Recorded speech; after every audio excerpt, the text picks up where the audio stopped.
어떤 명절이나 절기는 아닙니다만 그때를 좀 생각해 보면 굉장히 많은 사람들이 이동을 하지요.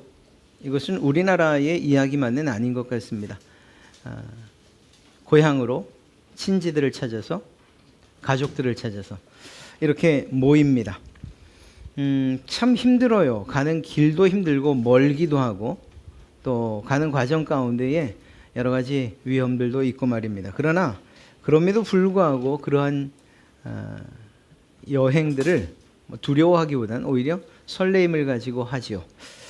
이스라엘 백성들도 1년에 최소 3차례는 이러한 큰 이동을 해야 했습니다.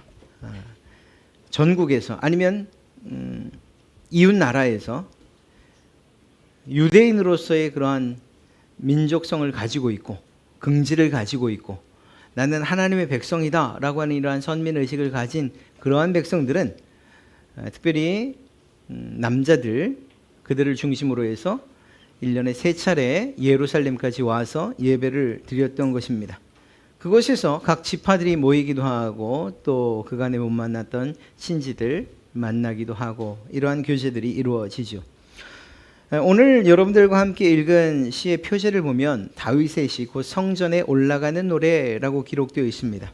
이 성전에 올라간다라는 이 표현이 바로 그것을 의미합니다. 예배하기 위해서 전국에서 또 먼 곳에서 오는 바로 그 순례자들을 이야기하는 것이고 그들이 예배하러 성전에 올라오고 있는 그러면서 부르는 노래다라는 것이죠. 오늘 이 시편의 노래는 이 구약시대의 당시뿐만 아니라 지금 오늘날 우리가 살고 있는 이 현대의 교회의 모습, 교회 공동체를 의미하며 또한 그 안에서의 가족으로서의 형제 혹은 자매를 이야기한다. 이렇게도 결코 틀리지 않을 것입니다.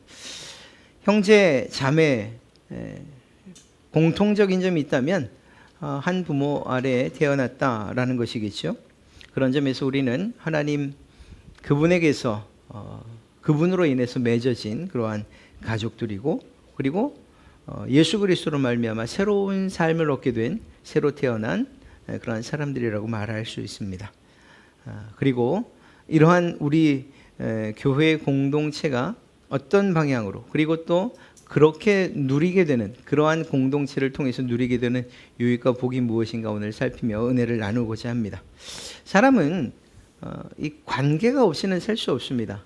사회적인 그러한 존재이기 때문에 어떤 방식으로든 만나고 또 상호간에 영향을 주게끔 되어 있어요. 혼자 산다는 것은 특별하지 않은 이상은 참 쉽지 않은 일입니다.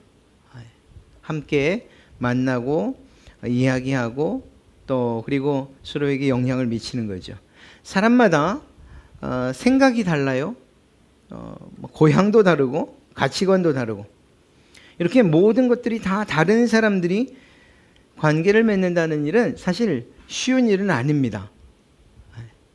어떤 한 가지를 보고도 서로 다른 가치관, 다른 관점을 가지고 있는데 어떻게 그것이 잘 또 혹은 하나가 될 수 있겠습니까? 이게 너무 어렵고 힘든 일이죠.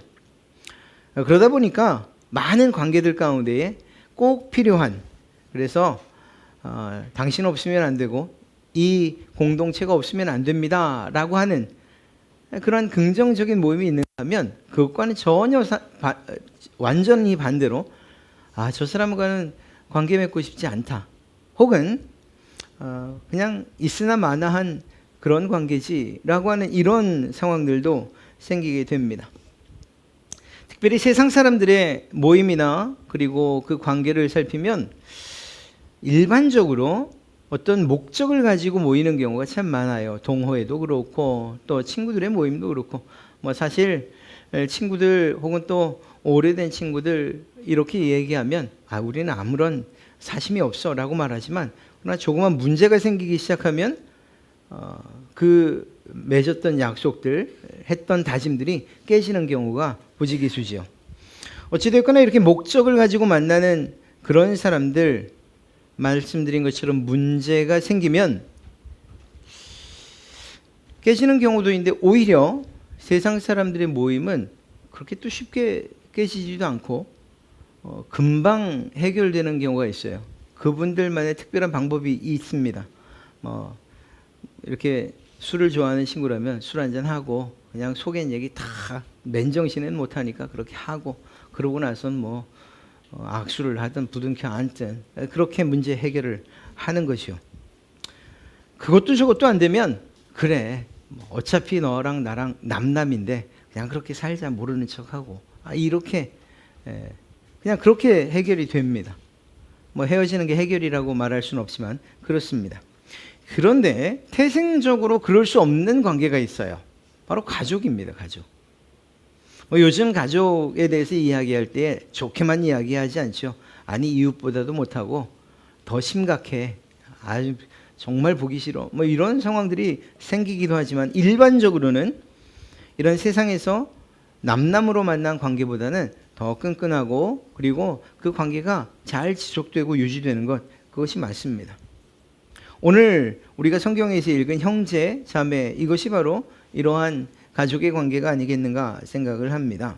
그런데 단어상으로 보면 그냥 혈연 관계 정도로 이해할 수 있지만, 그리고 또 다윗의 시라고 할 때에 이스라엘 백성들 혈통으로 보아서 선택받은 민족, 또 이스라엘의 형제 자매, 그 모든 지파들 포함하여서 형제 자매라고 말하는구나, 이렇게 이해할 수도 있습니다만,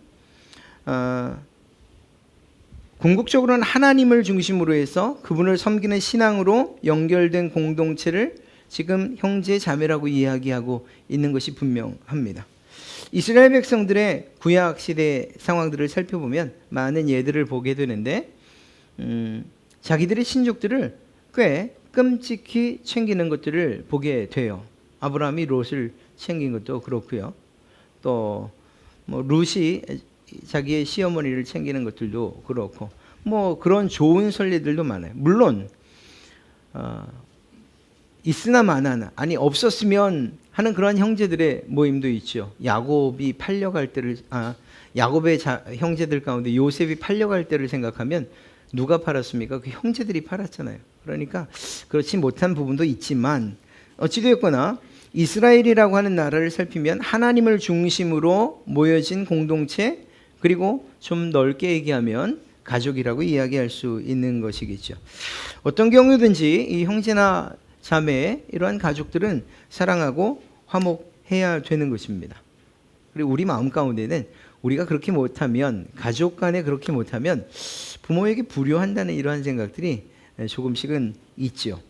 그런데 이것보다, 그러니까 남남이 맺어진 관계, 혹은 이스라엘처럼 이러한 큰 혈통으로 묶여진 관계, 혹은 좀 넓게 지파로 묶여진 관계, 이것보다 더 강력한, 심지어는 혈육으로 맺어진 친 형제들, 자매들 간의 관계보다 더 깊은 관계, 강한 관계를 맺은 공동체가 있는데, 그것이 바로 교회 공동체라고 저는 감히 말씀드리겠습니다. 성경은 에베소서 2장 19절 말씀에 이렇게 말하고 있어요. 예수 그리스도 안에 있는 사람을 한 피바다 한 몸을 이룬 형제 혹은 자매라고 이렇게 말하고 있다는 거죠. 예수 그리스도의 피 흘리심으로 말미암아 맺어진 가족이라는 그러한 의미인 것입니다. 그런 점에서 오늘 본문이 이야기하고 있는 형제 자매의 연합, 이것은 예수 그리스도를 중심으로 하는 교회 공동체를 의미한다, 이렇게 말해도 결코 틀리지 않을 것입니다. 이런 관점에서 우리에게 주어진 이러한 형제와 자매를 귀히 여기고 또한 존중하는 이러한 일들은 아주 중요한 일들이라고 이야기할 수 있죠. 우리 갈릴리 교회, 비록 작은 교회지만 교회 안에 우리 어르신들, 또 우리 어린 아이들 모두가 하나의 큰 가족으로서 맺어져 있다는 이러한 사실들을 우리가 잊으면, 그러면 세상 남남이 모인 것처럼 이렇게 무슨 문제가 생길 때에 금방 깨지고 또 안 보면 되지, 이런 생각들을 하게 됩니다. 그것이 아니고 갈릴리 교회 모든 성도들, 저와 여러분들이나 혹은 또 옆에 계신 분들과의 관계가 서로 간에 형제와 자매라는 사실들을 우리는 꼭 기억해야 할 것입니다. 그리고 이런 우리의 관계는 세상의 목적을 가지고 만난 사회에서의 만남이나 혹은 그보다 조금 깊은 혈연 혹은 친족, 이러한 형제 자매보다 훨씬 깊은 사이라는 사실들을 잊지 말아야 돼요. 왜냐? 우리가 이 세상에서만 이 관계가 유지되는 게 아니잖아요. 교회를 떠날 수도 있어요. 이사를 한다거나 또 다른 여러 가지 이유 가운데에서 이렇게 헤어질 수 있어요. 그런데 궁극적으로는 어느 날, 그날이 언제일지는 모르지만 하나님께서 우리를 위해서 예비해 두신 새하늘과 새 땅, 영원한 천국에서 우리는 다시 만나게 될 것이라는 사실들을 우리는 믿습니다. 그런 점에서 우리 지금 보이는 이들뿐만 아니라 보이지 아니하는 그러한 성도들, 예수 그리스도를 구주로 고백하는 그러한 하나님의 백성들 모두가 가족, 천국 가족이라는 사실들을 우리는 명심해야 될 거예요. 그러다 보니까 교회 안에 어떻게 분란이 없을 수 있겠어요? 이 다툼도 있고 의견 충돌도 있을 수 있죠. 그럴 때 이런 생각을 좀 했으면 좋겠습니다. 지금은 이사를 가든지, 아니 이사 안 가도 다른 교회 가면 잠시 얼굴을 안 볼 수 있어요. 그런데 나중에 정말 하나님 앞에 섰을 때 그 사람을 또 봐야 되는구나 하는 이런 생각하시면서 빨리 화해하십시오. 세상 사람들은 오히려 말씀드린 것처럼 쉽게 화해하고 하나가 되어지는데 우리 교회 성도분들이 한번 다투면 목사가 중재가 안 돼요. 너무너무 힘들어요. 그러니까 저에게 그런 큰 부담 지우지 마시고 하나님께서 맺으셨고 여기서 안 본다고 끝나는 것이 아니라 하나님 앞에 가서도 또 봐야 되는구나 하는 이러한 생각을 가지고서 이러한 관계들을 유지해가고 또 좋은 관계를 맺는 일에 열심히 했으면 참 좋겠습니다.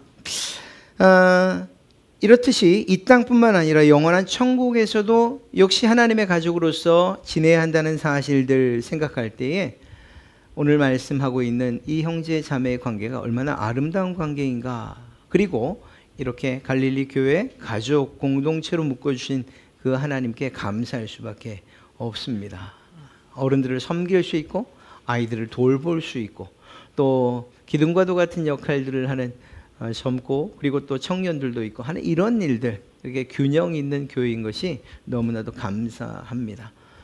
우리에게 맡겨진 어리면 어린 대로 또 어르신이면 어르신인 그 자리에서 누군가를 위해서 이렇게 섬기고 또 낮아지고 형제로 자매로 생각하며 가족으로 생각하는 이러한 일들, 그리고 그러한 생각들이 여러분들 안에 정말 강하게 자리 잡기를 주님의 이름으로 축복합니다. 오늘 이 말씀을 보면 이러한 가족으로 묶어주신 형제와 자매를 규정하고 난 이후에 이들이 어떻게 살아야 하는가를 한 단어로 이야기하고 있습니다. 바로 동거입니다. 형제가 연합하여 동거함이 어찌 그리 선하고 아름다운고라고 그렇게 이야기하죠. 말씀드린 바 예수 그리스도를 또 하나님께서 맺어주신 이러한 가족의 관계를 더욱 견고히 하고 튼튼히 하는 것이 무엇이냐? 그것이 바로 동거입니다. 함께 거하는 거죠. 함께 거하는 것. 함께 울고 함께 웃고 함께 예배하고 함께 기도하고 함께 찬양하고, 비록 개인적인 일이라 할지라도 나눌 수 있을 만큼 함께 하는 이러한 일들이 중요한 거예요. 교회 안에서 모두가 그런 건 아닙니다. 어떤 이들은 뭔가 마음을 여는 것들을 좀 힘들어해요. 그런데 그것은 그분에게 있어서 참 쉽지 않은 일이긴 하지만, 그러나 교회 공동체로서의 유익을 누리는데 역시 많은 방해를 받는 것도 사실입니다. 그런 이야기를 아마 들으셨을 거예요. 예전에는 저희 교회 같은 경우에는 그렇죠. 조집사님네 숟가락이 몇 개인지 이거 어느 정도 아시지요. 또 우리 권사님 어떤 일이 있으시고 요즘 근황이 어떠신지 다 아시지요. 이것은 작아서 이루어지는 일은 아니에요. 관심이 있기 때문에 이루어지는 거죠. 제 이야기를 해서 정말 죄송합니다만 그런 점에서는 저희 아내한테 좀 고마워하고 있어요.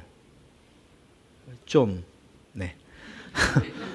그러니까 이사를 가고 또 부교육자 생활을 할 때에도 저희가 뭐 그렇게 뭐 많은 혹은 또 넓은 집이 아니었거든요. 그냥 지하 작은 방인데 그 교회 청년들을 부르는 거예요. 물론 부르는 건 제가 부릅니다. 이제 음식은 저희 집사람이 해주죠. 그런데 그때 마다하지 않고 또 즐겁게 그리고 맛있게 해줍니다. 이게 도대체 뭐냐? 만나는 거예요. 그냥 내 집 문을 열고 초대를 하고 함께 식사하는 거죠. 그런데 이 한 번의 식사가 떠나기 전까지 치면 14년의 관계를 지금도 유지하고 있어요. 단 한 번의 식사로 끝난 것이 아니고 물론 그 안에도 계속적인 교제가 있었겠죠. 그런데 이렇게 나를 오픈한다라고 하는 것이 쉽진 않은 일이지만 그러나 그렇게 결정을 하고 누군가를 이렇게 초대하고 받아들이면 놀랍게도 그 역시 저를 받아들인다라는 사실들을 말씀드리고 싶은 겁니다. 가족은 그런 것 아니겠어요? 내 집을 마음껏 드나들 수 있고 또 편안하게 이야기할 수 있고 속에 있는 감정들을 어렵지만 그럼에도 불구하고 이야기할 수 있는 그런 관계들 말입니다. 이러한 함께하는 일들이 결국은 앞서 말씀드린 그런 하나님을 중심으로 한 하나님께서 맺으신 형제 자매의 관계를 더 견고히 한다는 거죠. 말씀드린 것처럼 이스라엘 백성들은 순례자의 길, 즉 예배를 하기 위한 여행길들을 여행을 해야만 했습니다. 12지파 모두가 다 그래야 했고 또 그들의 삶 자체도 각양각색이었어요. 사는 지역마다 삶의 방식도 다르고 생업도 다르고 그러나 그들은 한 가지 목적을 위해서 모입니다. 바로 예배하기 위해서 모이는 거죠. 그리고 그 예배하기 위해서 모였을 때에 각 지파 혹은 다른 지파들과의 이러한 교제와 교류가 있고 그리고 그것을 오늘 성경은 동거라는 이러한 표현으로 이야기하고 있는 것입니다. 예배하기 위해서 예루살렘에 모였을 때에는 초막절이라는 그러한 특별한 절기 때에는 광야에서 지었던 그러한 장막들을 생각하면서 나뭇가지와 그리고 풀로 집을 짓고 그곳에서 지내는 거예요. 그러면서 조상들의 이야기를 하고 그때 베푸셨던 하나님의 은혜들을 이야기하고 그러면서 가족이 더욱 견고해지고 무엇보다 하나님을 향한 그 마음과 생각들을 강화시키는 거죠. 그리고 그러한 기간에 하나님께 예배하는 일들에 중심합니다.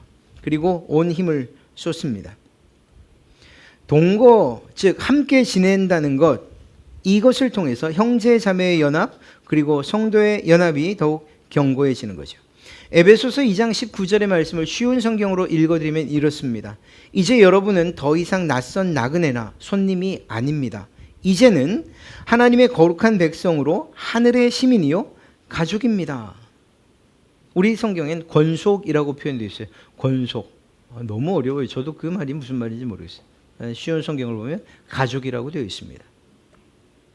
여러분은 더 이상 서로 간에 낯설거나 혹은 서로가 서로를 손님으로 여기는 관계가 아닙니다. 이제는 하나님의 나라에서의 같은 시민이고 그리고 무엇보다 가족입니다. 라고 여러분과 저의 관계를, 여러분과 여러분의 사이의 관계를 규정해 주고 있는 거죠. 하나님의 가족은 하나님을 동일하게 아버지라고 부른다는 것이죠. 여러분도 하나님을 아버지로, 저도 하나님을 아버지로 부릅니다. 하나님께로부터 난 자녀라는 것을 의미하는 것이죠. 사랑하는 성도 여러분, 이러한 믿음의 동거는 서로를 신뢰하고 그리고 믿을 때 가능한 거예요. 가족이 견고히 쓴다라는 것은 사실 비밀이 있어서는 견고해질 수가 없어요.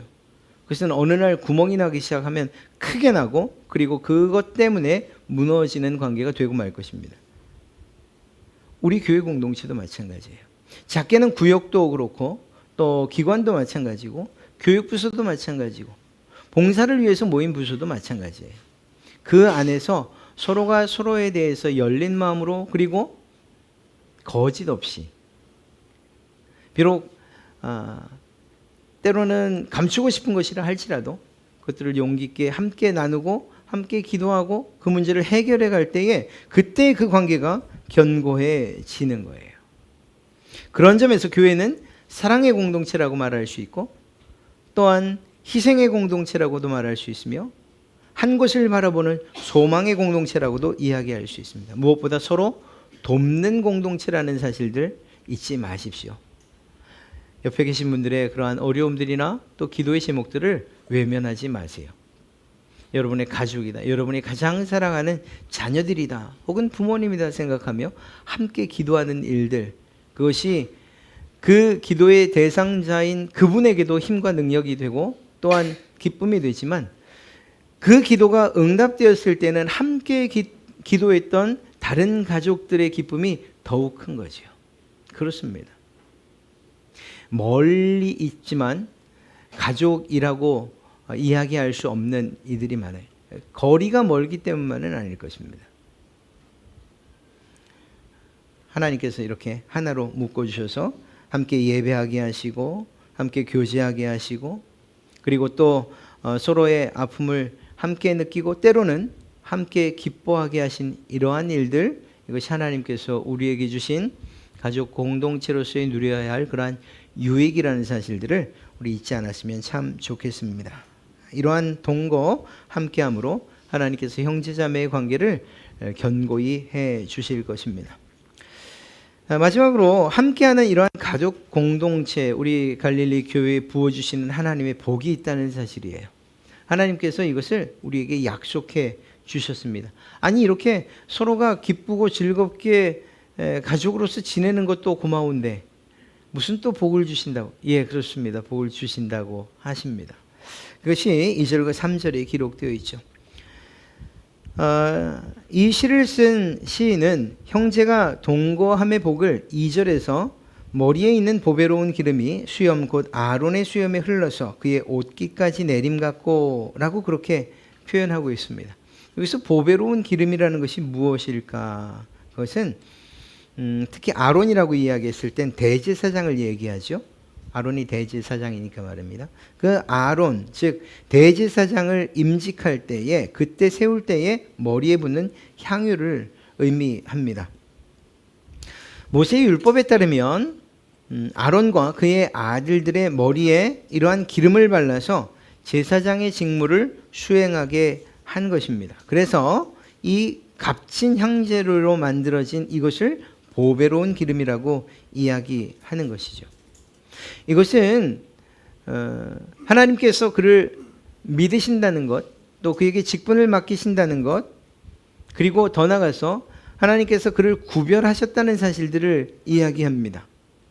하나님께서 여러분들을 가족으로 삼으셨다는 것은 그것은 구별을 의미합니다. 여러분들이 만나는 많은 사람들이 있지만 그러나 나의 자녀로 예수 그리스도의 피로 맺어진 그러한 가족이라는 사실들로 우리를 구별하여 주셨다는 것이죠. 이러한 사실들은 우리에게 큰 의미가 있고 또한 축복입니다. 왜냐? 이러한 기름 부음은 결국은 영적인 부분이며 더욱 신령한 복이라고 이야기할 수 있기 때문이죠.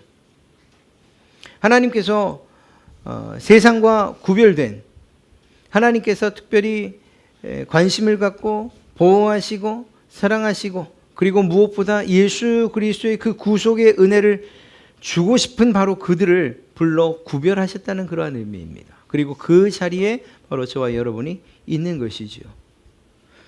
이렇게 대제사장의 위임의 그러한 향기로운 보배로운 기름을, 그 기름이 아론의 수염까지 흘러내리는 것처럼 여러분들에게 하나님께서 하시는 그런 영적인 축복들이 구별과 그리고 그 구별로 인한 하나님께서 주시는 영적인 유익들이 바로 여러분들의 것이라는 사실들을 오늘 이 시인이 우리에게 이야기하고 있는 것입니다. 다윗이 시편 23편에서 무엇이라고 이야기합니까?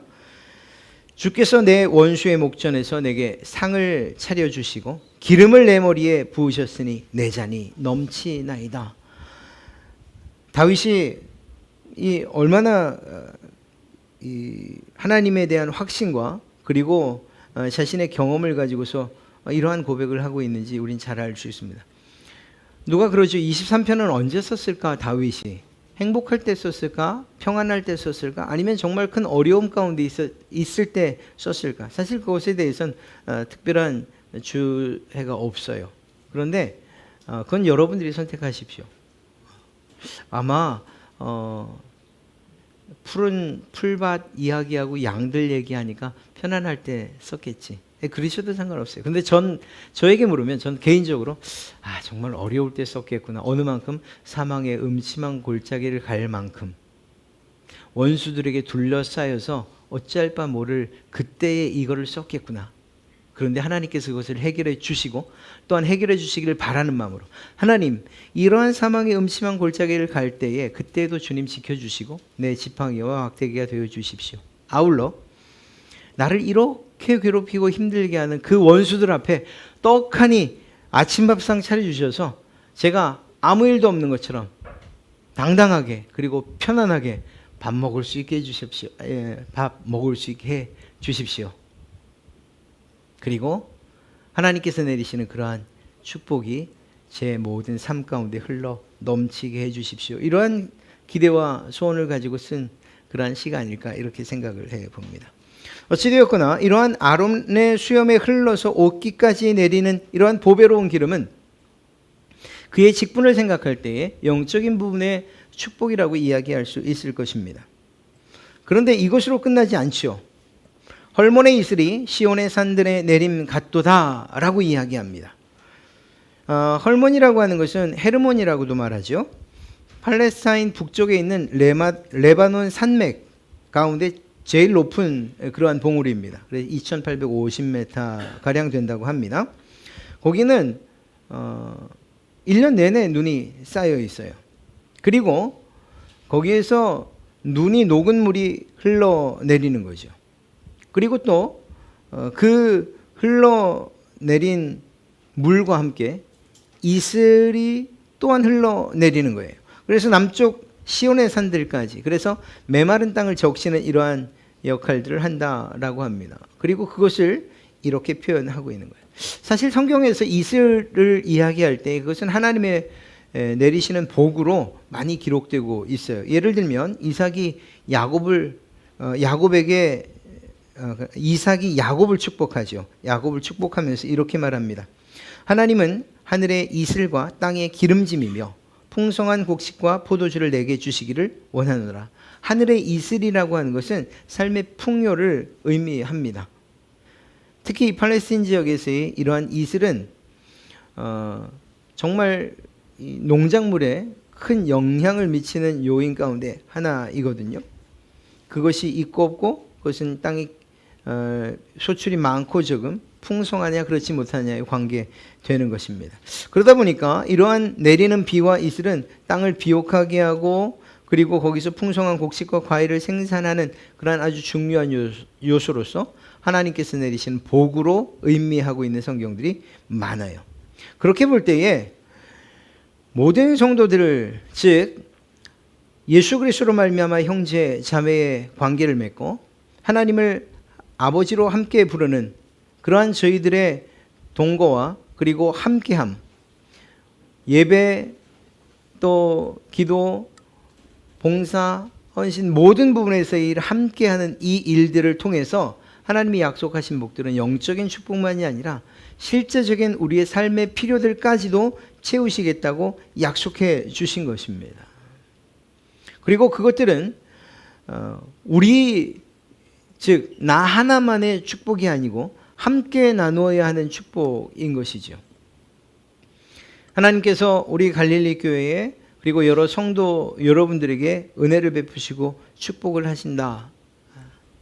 너무나도 감사한 일이지만 그러나 그 기쁨을 함께 나눌 수 있는 넉넉한 마음과 여유로운 마음도 있어야 할 것입니다. 반대로 이런 하나님의 은혜가 필요하고 하나님의 돌보심이 필요하다 할 때에도 역시 마음을 여셔서 여러분들의 아픔을 함께 나눠주셔야 해요.